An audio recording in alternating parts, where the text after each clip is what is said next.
안녕하세요. 노무법인 아트네 정가영 노무사입니다. 요즘 저희 법인에 근로감독 대응 관련한 문의를 많이 주세요. 저희가 2주 전에도 근로감독 대응을 잘 마쳤고요. 다음 주에도 근로감독 대응이 더 예정되어 있습니다. 근로감독의 종류나 근로감독 시 살펴보는 서류들, 그리고 그 서류들의 종류가 어떻게 되고 어떻게 대응을 해야 하는지는 저희 블로그에 잘 정리가 되어 있습니다. 그래서 한번 같이 확인해 보셔도 좋을 것 같고요. 오늘은 근로감독이 대부분 처음이실 테니까 어떻게 진행이 되는지 대략적인 프로세스를 좀 설명드리고 자주 하시는 질문들 답변 드리겠습니다.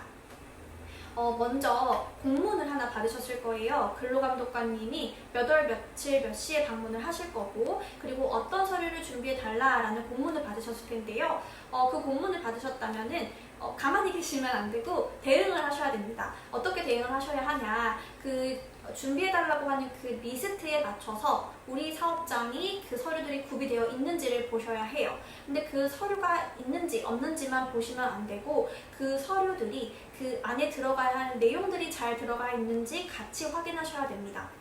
일례로 저희가 저번 사업장에서는 인사기록 카드가 있었습니다. 근데 이제 근로감독관님은 근로자 명부라는 것을 준비해달라고 하셨는데 좀 비슷해 보이잖아요. 근데 이제 근로자 명부에는 근로기준법 시행령에서 명확하게 기재돼야 하는 사항들이 정해져 있어요. 근데 근로자 명부에는 그런 것들이 좀 빠져 있었습니다. 그렇기 때문에 완벽하게 대치될 수 없는 서류인 거죠.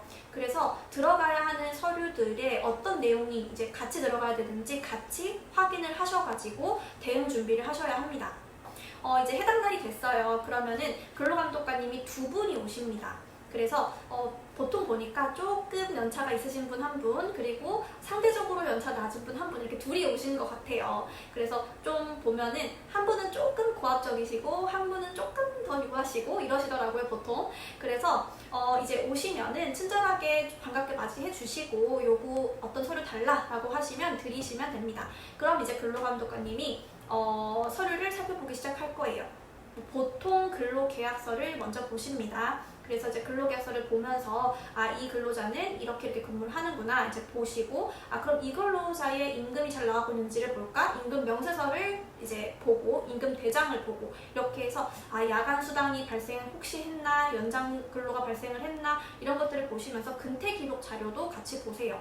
그래서 근태 기록도 분명히 있으셔야 돼요. 왜냐면 근로계약서 상에 이렇게 근무를 한다고 되어 있는데 이 근로자가 근태 기록을 봤더니 그게 아니네? 그럼 뭔가 조금 이상하죠. 그래서 이런 서류들을 다 대칭을 해보시면서 보시기 때문에 준비를 잘 하셔야 합니다. 그리고 근로자의 날도 주의를 하셔야 돼요. 혹시 근로자의 날에 근로를 한 근로자가 있다라고 한다면은 수당이 잘 나갔는지도 꼭 검토를 하시더라고요. 그래서 근로자의 날도 우리가 혹시 좀 걸리는 사항이 있진 않는지 이런 것들을 잘 체크를 하시면 되겠습니다. 그리고 이제 그때마다 뭔가 시정사항이 나와요. 뭔가 이상한데 이건 왜 그러죠? 질문이 나오면 대답을 하실 수 있어야 돼요. 그래서 그런 것들 좀 준비를 해두시고, 이제 좀 잘못된 것들이 우리 사업장에서 나왔어요. 그러면 그 자리에서 이제 적으십니다. 약간 조금 연차 낮으신 그 근로감독관님이 적으시는 것 같아요. 그래서 이러이러한 것들 좀 이제 문제 시정하시죠 하면서 적으시고, 그런 것들이 다 정리되어서 나중에 시정 공문으로 날라오실 거예요. 그래서 그때 바로바로 체크를 하시면서 잡아내신다. 그리고 그게 공문으로 온다. 이렇게 알고 계시면 될 것 같습니다. 임금체불 같은 것들은 좀 바로바로 해결해 주시면 좋은데 그 자리에서 바로 입금 하세요 하실 수도 있어요. 근데 이제 조금 금액이 크고 그러면은 힘들기도 하고 좀 당황스럽기도 하시니까 이건 제가 추후에 아니면 시정지 날라오면 그때 입금하겠습니다. 이렇게 말씀하셔도 되실 겁니다. 그다음 자주 하시는 질문들 한번 좀 몇 가지 정리를 해보면요. 저희 영세한 사업장이고 근로감독 처음 하는데 진짜 과태료 바로 나오나요? 라고 많이들 여쭤보세요. 그런데 법 위반이 있으면 당연히 과태료는 발생할 수 있습니다. 근데 먼저 이제 시정을 하라고 아마 이렇게 날라올 거고, 그 시정을 하지 않았을 때 과태료 1차, 2차, 3차. 근데 근로감독관님이 보시는 항목 중에 바로 범죄인지가 되거나 혹은 과태료가 발생하는 것들이 있으니까 주의를 하셔가지고 대응을 잘 하셔야 됩니다. 그래서 질문에 답변을 드리자면 과태료 발생할 수 있다. 그러니 주의하셔야 한다. 입니다. 그런데 이제 이 근로감독의 목적이라는 것이 뭐 과태료를 어떻게든 뭐 잡아내겠어 뭐 이런 건 아니에요. 그래서 물론 근로감독 종류마다 다르지만 보통은 이제 조금 시정을 유도를 해서 더 나은 사업장이 되도록 이렇게 어떤 다른 그 컨설팅과도 연계를 해주는 그런 것들이 있기 때문에 너무 걱정을 하지 않으셔도 됩니다. 그리고 근로감독 정말 그 좀 빡세게 하나요? 이렇게 물어보세요. 이것도 근로감독관님마다 조금 다른 것 같아요. 저희가 저번에 한 달 전쯤 했던 근로감독은 정말로 빡셌습니다. 소규모 사업장이었는데요. 근로감독관님이 굉장히 엄격하게 보시더라고요. 그 사업장은 12인 사업장이었는데 굉장히 강하게 보시더라고요. 그래서 이렇게 근로자 수에 따라서 그 빡빡함의 정도가 달라지는 것은 아니다. 근로감독관님 성향에 따라서 조금 탄다. 알고 계시면 될 것 같습니다. 그리고 많이 하시는 질문이 설문조사 그리고 면담 진짜로 하나요? 라고 많이 여쭤보세요. 이것도 하실 수도 있고 안 하실 수도 있습니다. 근로감독관님 성향에 따라 조금 다른 것 같아요. 설문조사 같은 경우는 2024년도에도 제가 부산 쪽에서 근로감독관님이 그 설문조사 하시는 거를 확인했습니다.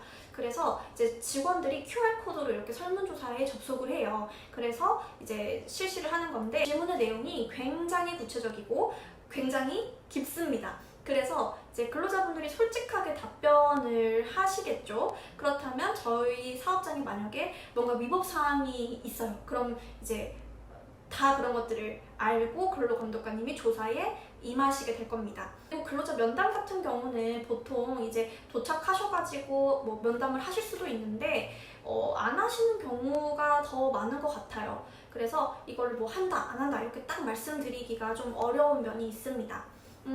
일단 저희 법인 같은 경우는 좋아해 주시는 부분이 근로감독 조사가 있을 때 동행을 같이 해드립니다. 그래서 실제로 이제 근로감독관님이 이거는 뭐죠? 이거는 왜 그러죠? 라고 했을 때 이제 저희가 아무래도 답변을 해드리기 때문에 조금 더 근로감독관님하고 소통이 좀 원활하게 되기도 하고 그리고 이거 조금 이상한데 이건 시정 지시해야겠네 라고 하셨을 때 저희가 조금 더 어필할 수 있는 부분이 있어요. 이거는 이래서 이런 거고 저희가 뭐 임금 명세서 보시면 수당을 이렇게 줬는데 이거는 이 정도로 좀 되지 않냐, 조금 이렇게 좀 조율이 가능하다. 그래서 실제로 저번에도 그래서 좀 과태료를 많이 줄였습니다. 그래서 좋아해 주시는 부분이 있고 그리고 최대한 근로감독관님이 편하게 자료를 좀 보실 수 있고 저희가 잘 대응이 되게끔 준비를 해드리기 때문에 그런 점을 좋게 봐주시는 것 같습니다. 더 근로감독에 대해서 궁금한 점이 있으시면 저희 편하게 전화를 주시면 되고요. 아니면 댓글창에 댓글 달아주시고 블로그에 질문해 주시면 답변 드리겠습니다. 감사합니다.